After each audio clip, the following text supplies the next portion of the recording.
മോദി തരംഗം രാജ്യത്ത് ആഞ്ഞടിക്കുകയാണ്. നേതാക്കൾക്ക് പുറമെ പല മേഖലകളിൽ നിന്നുള്ള ആളുകളും BJPയിലേക്ക് എത്തിക്കൊണ്ടിരിക്കുകയാണ്. ഇപ്പോഴിതാ മുൻ വ്യോമസേനാ മേധാവി RKS ബദൌരിയ BJPയിൽ ചേർന്നിരിക്കുന്നു. ലോക്സഭാ തെരഞ്ഞെടുപ്പിൽ BJPയുടെ സ്ഥാനാർത്ഥിയായി അദ്ദേഹം മത്സരിക്കും. അടുത്ത ദിവസം BJP പുറത്തുവിടുന്ന മൂന്നാം വട്ട സ്ഥാനാർത്ഥി പട്ടികയിൽ അദ്ദേഹത്തിന്റെ പേരുമുണ്ടാകുമെന്നാണ് വിവരം. UPയിലെ BJP ആസ്ഥാനത്തെത്തിയായിരുന്നു അദ്ദേഹം പാർട്ടി അംഗത്വം സ്വീകരിച്ചത്.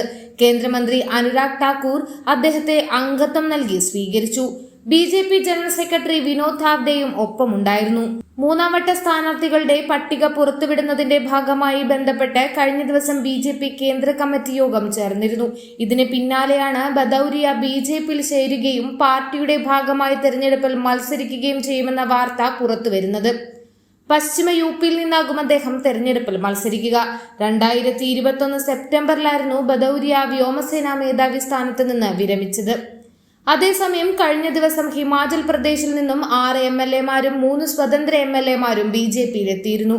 കഴിഞ്ഞ മാസം നടന്ന രാജ്യസഭാ തെരഞ്ഞെടുപ്പിൽ BJP സ്ഥാനാർത്ഥിക്ക് അനുകൂലമായി വോട്ട് ചെയ്ത 9 പേരാണ് ഡൽഹിയിൽ വെച്ച് നടന്ന ചടങ്ങിൽ BJP അംഗത്വം സ്വീകരിച്ചത്.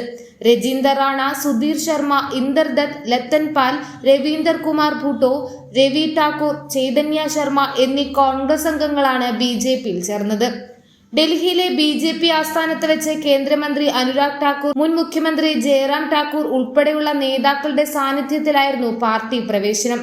എന്തായാലും BJPയിലേക്ക് നേതാക്കളുടെ കുത്തൊഴുക്ക് ഇപ്പോഴും തുടരുകയാണ്. തിരഞ്ഞെടുപ്പിൽ ഇത് ഗുണം ചെയ്യുമെന്ന് തന്നെയാണ് നേതാക്കളുടെ വിശ്വാസം. കൂടുതൽ വാർത്തകൾ അറിയുവാനായി ഈ ചാനൽ സബ്സ്ക്രൈബ് ചെയ്ത് ഫോളോ ചെയ്യുക.